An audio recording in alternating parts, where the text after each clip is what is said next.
오늘 우리에게 주신 하나님의 말씀은 누가복음 10장입니다. 누가복음 10장 17절에서 24절까지 같이 한 절씩 교독하겠습니다.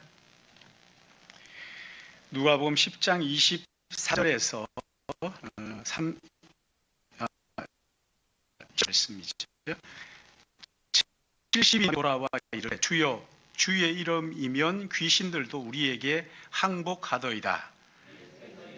사탄이 하늘로부터 번개같이 떨어지는 것을 내가 보았노라. 내가 너희에게 뱀과 정갈을 밟으며 원수의 모든 능력을 제어할 권능을 주니 너희를 해칠 자가 결코 없으리라. 그러나 귀신들이 너희에게 항복하는 것으로 기뻐하지 말고 너희 이름이 하늘에 기록된 것으로 기뻐하라 하시니, 그때 예수께서 성령으로 기뻐하시고 저지요 이걸 지옥 쓰기 있는 자에게 주시고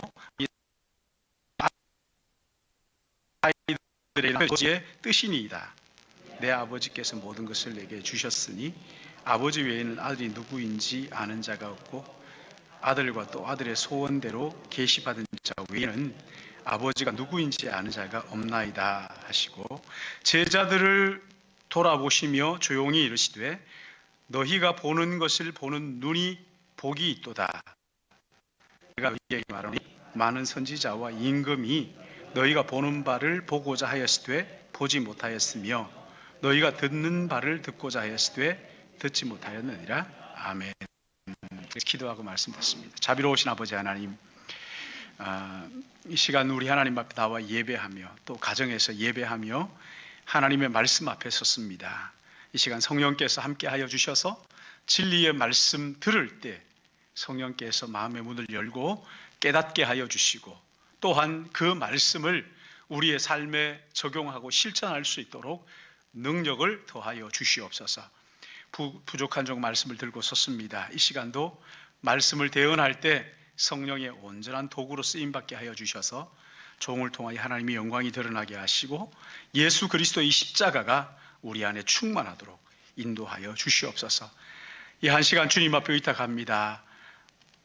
오직 주님 영광 받아 주시기를 바라옵고 예수님의 이름으로 기도드립니다. 아멘. 서로 축복할까요? 옆 사람 보면서 사랑합니다, 축복합니다. 오늘도 주님을 사모하는 마음으로 예배하는 모든 분들을 위해 열리고 하나님의 은혜가 풍성하게 부어지기를 바랍니다.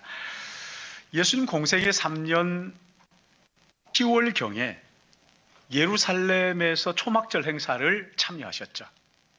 그 후에 가까이에 있는 감람산에 가셔서 기도하신 다음에 다시 예루살렘 성전으로 들어오셨어요. 그때 간음하다가 현장에 잡혀서 끌려온 여인을 만나서 그 여인에게 새 삶을 허락해 주십니다.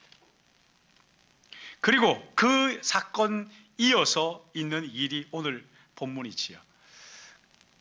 간음하다가 현장에서 잡혀온 그 여인 본문은 다음 주에 생각하고 뒤집어서 조금 뒤에 있었던 일을 먼저 우리 묵상을 하려고 합니다.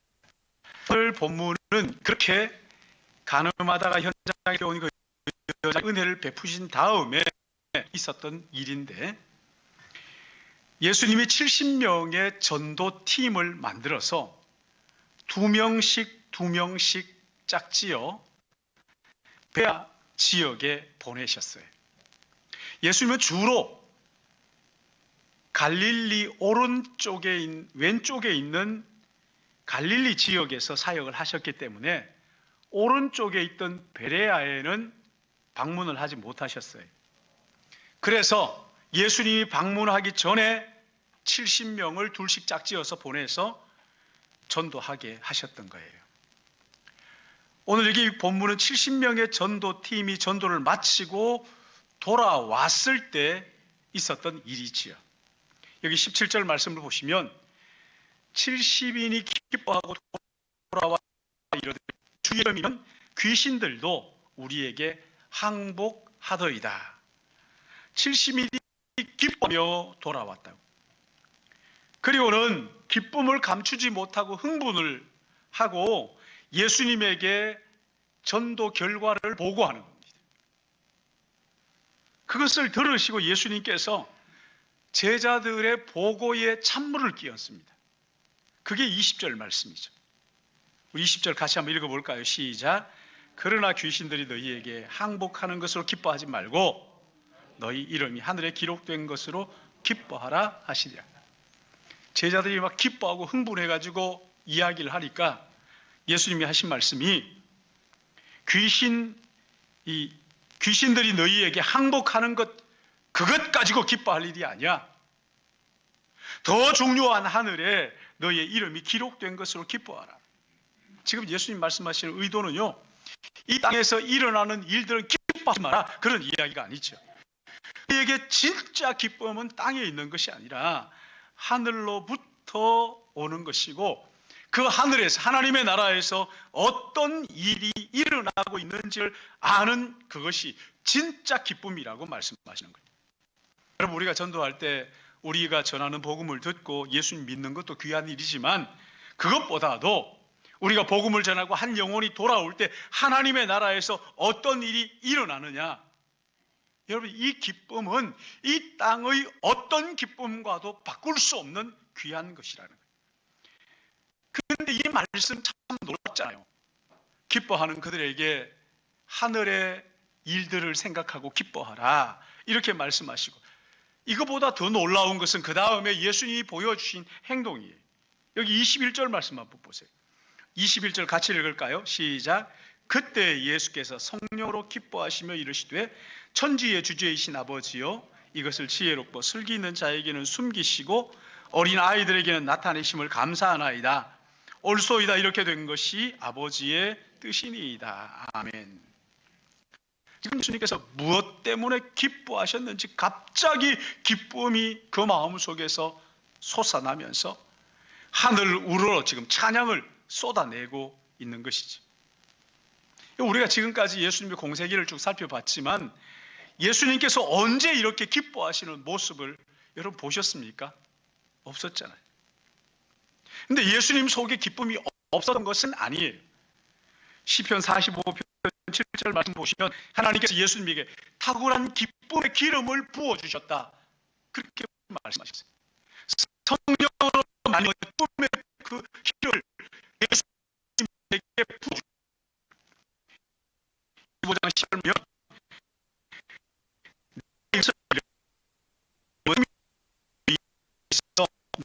이 안에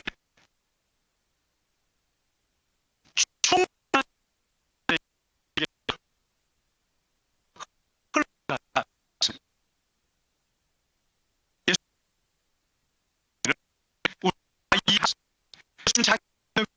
기쁨을 한 번도 오늘 여기 본문에는 그 기쁨을 숨기지 않고 고스란히 드러내면서 하나님을 향하여 찬양을 쏟아내고 있는 거예요. 근데 여러분, 예수님의 상황을 가만히 살펴보면 기뻐하실 그럴 상황이 사실은 아니었어요. 70명의 전도팀이 베레아에 가서 전도했을 때 베레아 지역의 모든 사람들이 다 복음을 듣고 회개하고 예수님 믿겠다고 나온 것도 아니에요. 그 몇몇 사람들이. 그러니까 여러분, 그것 가지고 기뻐할 일이 아니었어요.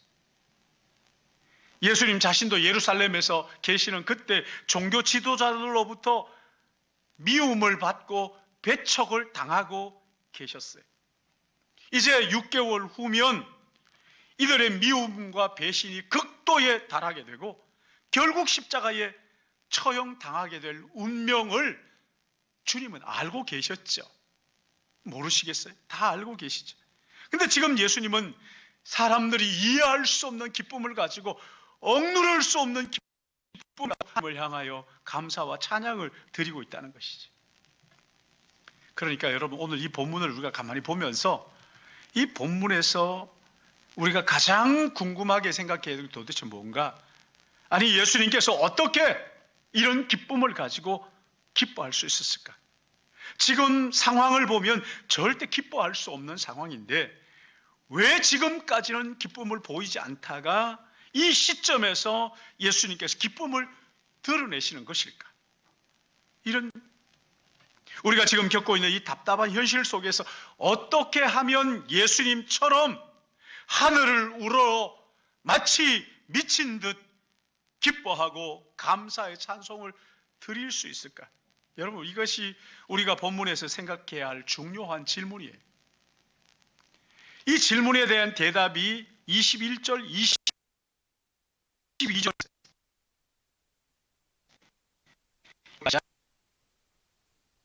기뻐하시며 이르시되 천지의 주제이신 아버지여, 이것을 지혜롭고 슬기 있는 자에게는 숨기시고 어린 아이에게는 나타내심을 감사하나이다. 옳소이다. 이렇게 된 것이 아버지의 뜻이니이다. 내 아버지께서 모든 것을 내게 주셨으니 아버지 외에는 아들이 누구인지 아는 자가 없고 아들과 또 아들의 소원대로 계시받은 자 외에는 아버지가 누구인지 아는 자가 없나이다 하시고 아멘. 여기 이 두 구절 속에 우리가 궁금해하는 해답이 들어있어요. 먼저는 예수님께서 성령으로 기뻐하셨다는 거예요. 성령이 만들어 주시는 기쁨을 가지고 기뻐했다. 스스로 기쁨을 만들어낸 것이 아니라는 거예요. 성령이 기쁨을 만들어 주셨기에 성령이 주시는 기쁨 때문에 폭포수처럼 하나님을 향하여 찬양을 올려드렸다는 거지. 자신이 노력해서 억지로 만들어낸 기쁨이 아니라는 거예요. 예수님 안에 계시는 성령께서 즐거움의 기름을 부어주셔서 그 기쁨으로 기뻐하시는 것이라고 말씀하시는 거예요. 예수님께서 하늘을 우러 감사하고 기쁨의 찬양을 드리는 모습, 여러분 한번 상상해 보세요. 그 마음속 힘이로 오르는 기쁨과 감격을 가지고 하나님을 향하여 때잖아요. 천지의 주제이신 아버지, 이것을 지혜롭고 슬기 있는 자에게는 감추시고 숨기시고 어린아이에게 나타내심을 감사하나이다.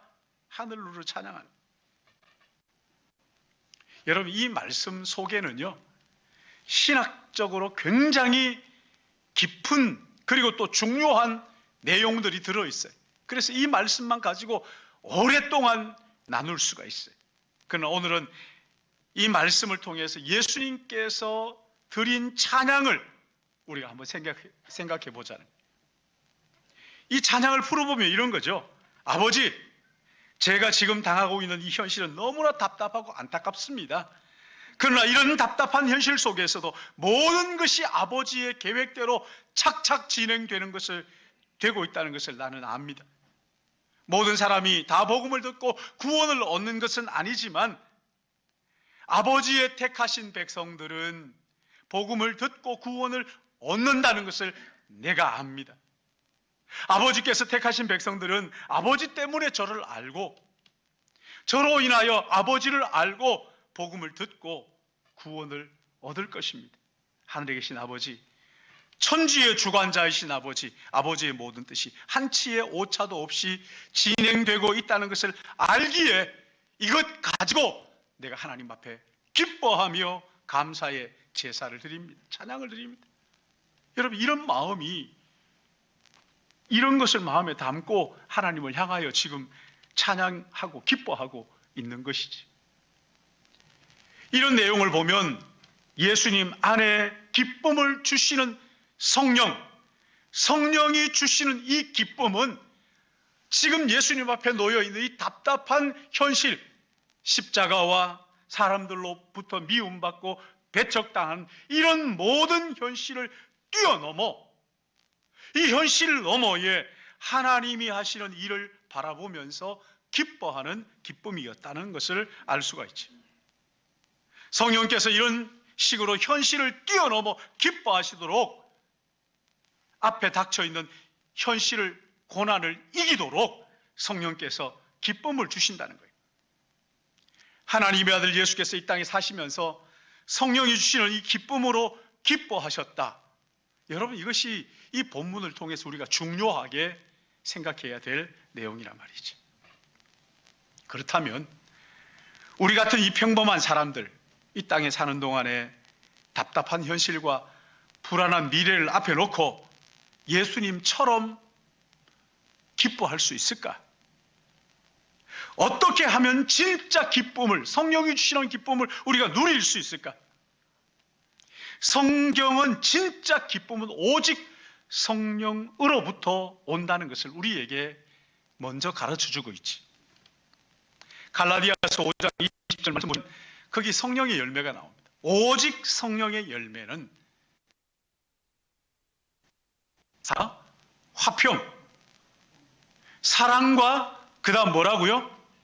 희락이 뭡니까? 기쁨이에요, 기쁨. 이 기쁨이라는 것은 성령이 주시는 열매라는 거예요. 우리가 평소에 느끼는 기쁨은 여러 가지를 통해서 우리에게 주어지잖아요. 요즘처럼 나무를 이렇게 쳐다보면 한겨울 같지 않잖아요. 뭔가 그 싹을 틔우려고 꿈틀거리는 것 같은 그런 걸 느끼면서 여러분 기쁨이 없습니까? 기쁘잖아요. 봄날에 피는 꽃만 봐도 기쁨이 있어요. 그러나 여러분 이 기쁨이 잠시예요. 겨울이 되면 낙엽이 지고 하면 또 우울해질 수 있잖아요. 성령이 주시는 기쁨이 아니어도 우리의 삶에는 여러 가지 기쁨들이 있을 수가 있어요. 여러분 좋은 친구들 만날 때 기쁘잖아요. 맛있는 음식을 먹을 때도 기쁘잖아요. 그러나 속 사람이 기뻐하는 기쁨은 아니에요. 친구를 만나서 행복하다가도 집에 돌아와서 그 답답한 살림살이를 보면 금방 우울해지는 거예요. 우리 속 사람이 기뻐하는 진짜 기쁨, 이것은 이 땅에서 얻을 수 있는 것이 아니라 성령으로부터 오는 선물이라는 것을 본문을 통해서 우리가 알 수가 있지. 성령 하나님이 주시는 기쁨, 여러분 이거 얼마나 귀한지 한번 생각해 보세요. 우리가 살다가 어려움을 만나면 기쁨이 마르잖아요. 그렇죠? 기쁨이 바닥나고 기쁨이 사라져버립니다. 여러분 기쁨이 없으면 사는 게 얼마나 퍽퍽해요. 일을 할 때에도 기쁨이 있어야 즐겁게 일을 할 수가 있는 거잖아요. 근데 기쁨이 없으면 또 기쁨을 찾으라고 이야기하잖아요. 여행을 하든가 맛있는 곳을 찾아다니든가 그냥 어떻게 하든지 기쁨을 만들려고 노력하라. 근데 그 노력하는 게 힘든걸요. 내 안에 기쁨이 있으면요 무슨 일을 하든지 즐겁게 할 수 있어요. 청소 하나를 해도요 콧노래를 부르면서 즐겁게 그걸 할 수 있지만 기쁨이 없으면 어떻게 합니까? 이를 악물고 견디는 거예요. 그렇다고 해서 이를 악물고 견딘다고 해서 기쁨이 회복되는 것도 아니에요. 작은 일 하나도 이 기쁨이 있는 것과 없는 것은 차이가 많이 나요. 우리가 애를 쓰고 노력한다고 기쁨이 생기는 것이 아니란 말이에요. 그러니까 진짜 기쁨을 찾으려면 여러분 내가 애를 쓰고 노력하고 그렇게 해서 하지 안 된다는 거예요. 그러니까 아니 내가 기쁨을 찾으려고 해도 잠깐 기쁨이지, 솔로몬이 그러잖아요. 이것도 다 미친 짓이다. 그러면서 그냥 하루하루를 버티고 견디면서 그렇게 우리 인생을 그렇게 살아가고 있는 거죠. 그러나 예수님을 믿는 사람은요 그럴 경 지금 오늘 본문을 통해서 예수님이 이렇게 말씀하시는 거예요. 나를 봐라. 나의 기쁨이 어디서 오는지 봐라. 내가 하나님의 아들이어도 내 안에 성령께서 기쁨을 만들어 주시니 말도 안 되는 상황 속에서도 기뻐하고 있지 않느냐. 너희 안에 계시는 성령이 너희 안에 기쁨이 얼마든지 만들어 주실 수 있으니 너희가 그 기쁨을 받기만 하면 진짜 기쁨을 충만하게 누릴 수 있단다. 예수님이 그렇게 말씀하시는 거잖아요. 너희는 세상 사람들처럼 너희 자신이 기쁨에 도달하려고 억지로 노력할 필요가 없단다. 성령을 의지하고 그분이 주시는 기쁨을 얻기 위해서 나에게로 나오기만 하면 진짜 기쁨을 너희에게 선물로 주시겠다고 말씀하시는 거란 말이에요. 여러분 이게 복음 아닙니까? 지금 당장 내 손에 잡히고 내 눈에 보이지 않아서 좀 부담스럽기도 하지만 성령을 의지하고 예수님에게 나가면 성령께서 기쁨을 우리 안에 만들어서 기쁨의 강이 흘러가도록 해주시겠다. 여러분, 이게 복음이지요. 십자가를 지시기 6개월 전에 큰 기쁨으로 기뻐하시는 예수님의 모습을 보면서 우리 안에 소망을 품게 되잖아요. 자유를 누리게 되잖아요. 그게 뭡니까? 나같이 답답한 현실, 겹겹이 둘러싸여 있는 이 어려움 속에서도 성령이 내 안에 계시기에 예수님처럼 나도 신령한 기쁨으로 기뻐할 수 있는 거구나. 예수님이 기뻐하시는 그 모습을 보면서 우리도 소망을 가지게 되는 거란 말이에요. 흔히 교회에서 그렇게 말하죠. 기뻐하기 위해서는 현실의 문제에 집착하지 말고 눈을 들어 하나님을 바라보십시오. 좋은 얘기, 맞는 말이에요. 그러나 여러분, 그게 되든가?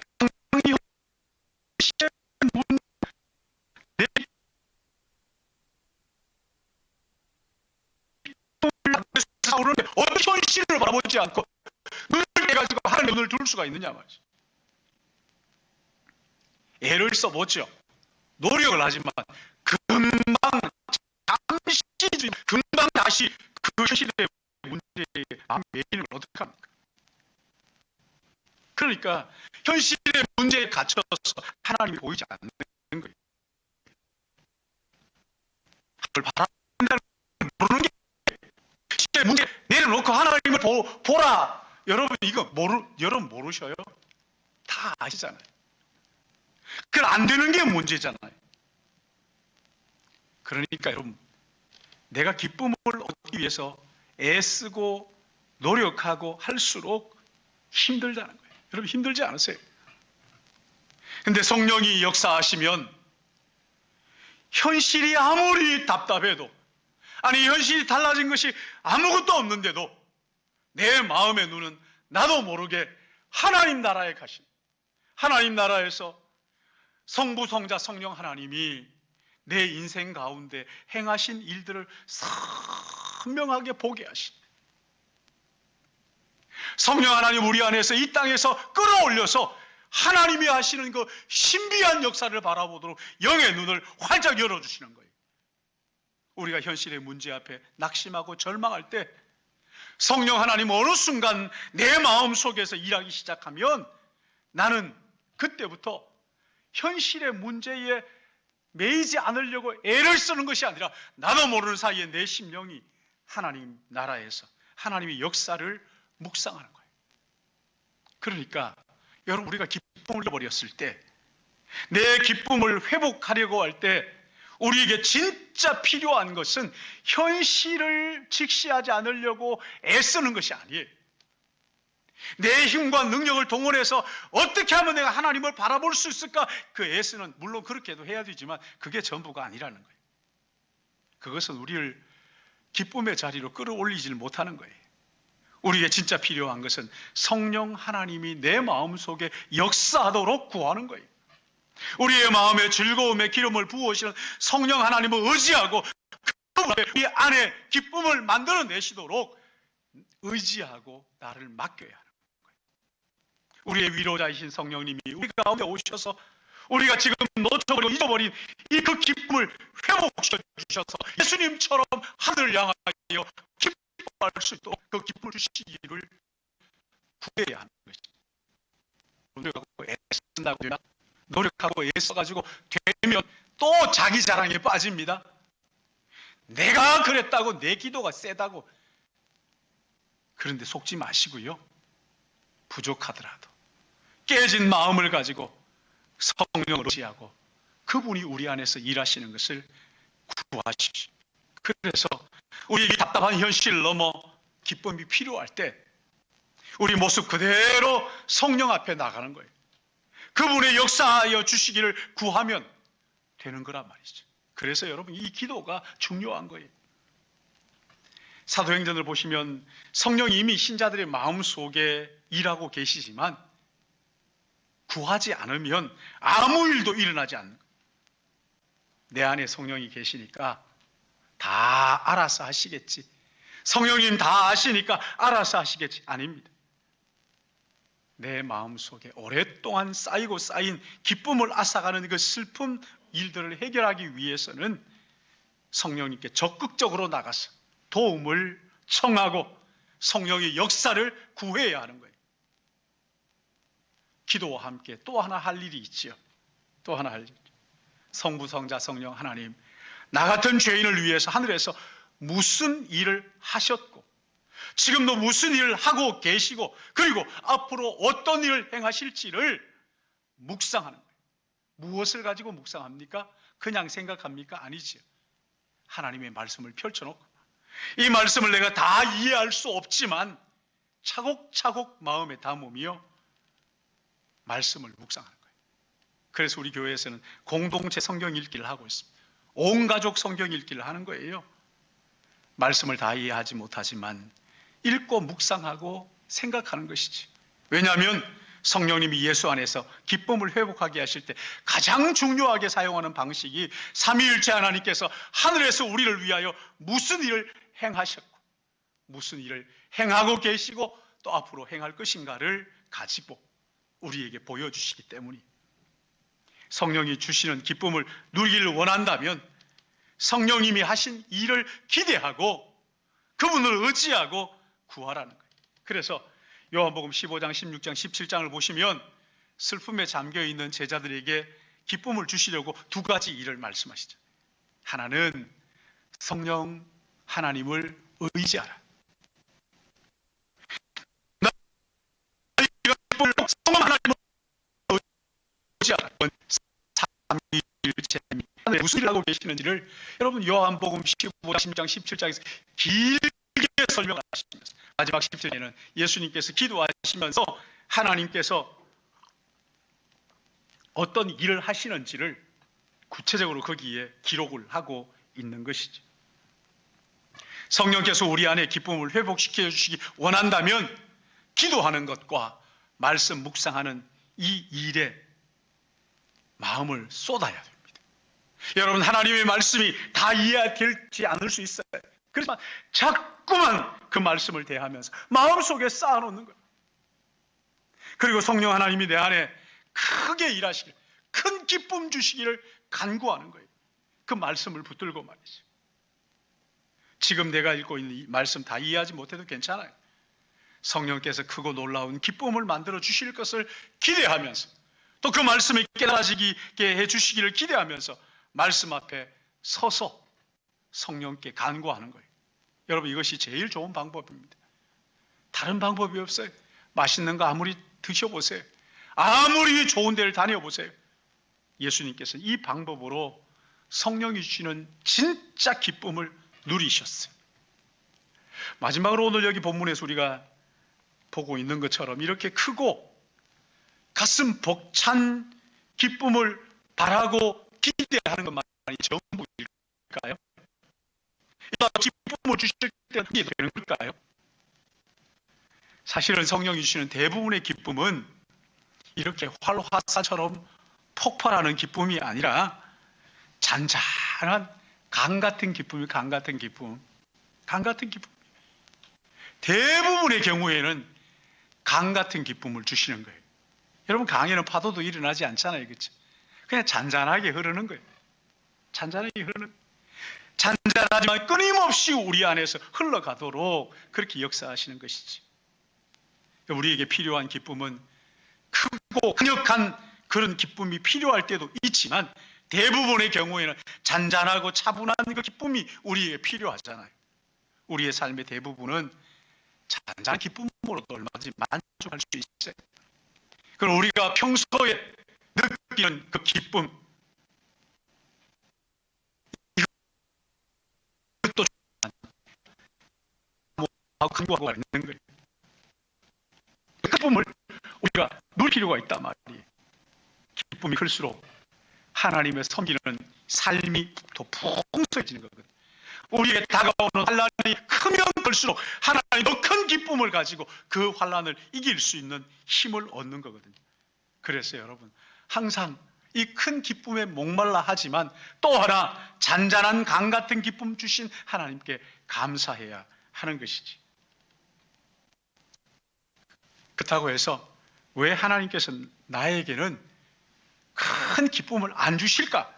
아니, 내 안에는 성령이 안 계신 거 아닌가? 이렇게 하면 됩니다. 성령이 내 안에서 기쁨을 계시긴 한지 모르지만 성령이 내 안에서 기쁨을 주시지 않는다. 아니, 나는 기쁨을 맛볼 수 있는 자격이 아닌가 확신하고 포기하는 것은 옳은 이야기입니다. 성령은 대부분의 경우에 우리 안에서 장기품을 현실을 이기고 살도록 이루어지죠. 그러니까 필요할 때에는 여러분 그 잔잔한 같은 폭포수 같은 그런 놀라운 기쁨을 우리 허락해 주셔서 거친 현실을 이기도록 인도하시는 것이죠. 그러나 예수 우리에게 만들어 주신 기쁨이 크든지 작든지 강하든지 많든지 적든지 이것을 귀하게 존귀하게 여기고 이것을 가지고 하나님.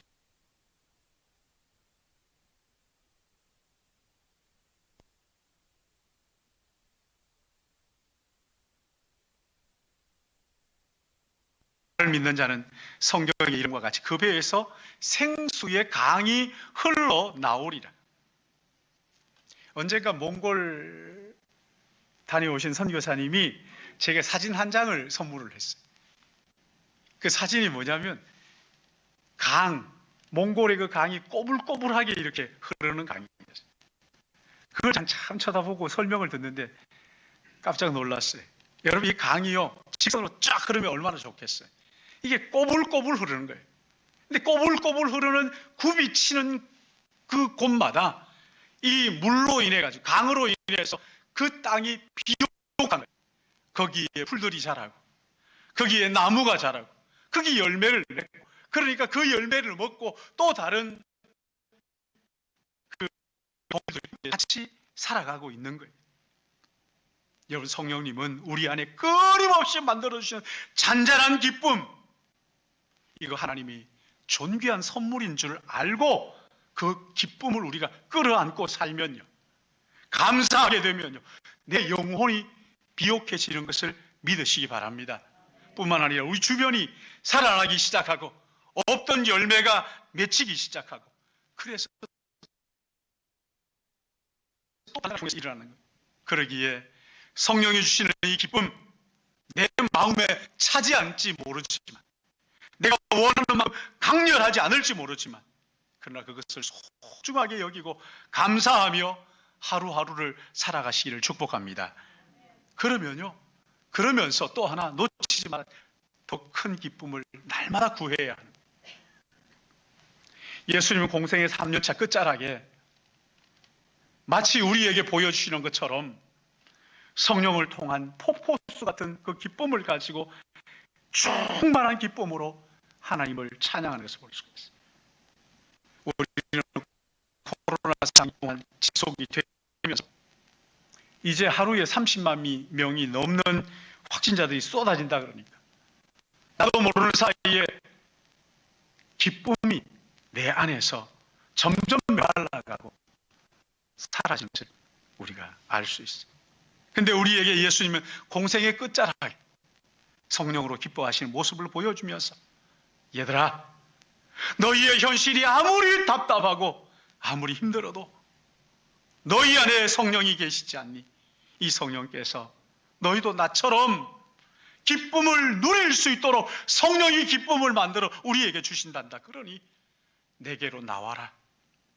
내가 성령을 통해 내가 느끼는 이 기쁨을 너희에게도 흘러가도록 성령이 만들어 주실 거야. 말씀하고 계시는 거예요. 그러기에 이 한 주간 여러분 살아가면서 공생의 끝자락에 성령으로 말미암아 크게 기뻐하셨던 그 주님을 마음에 담고 묵상하십시오.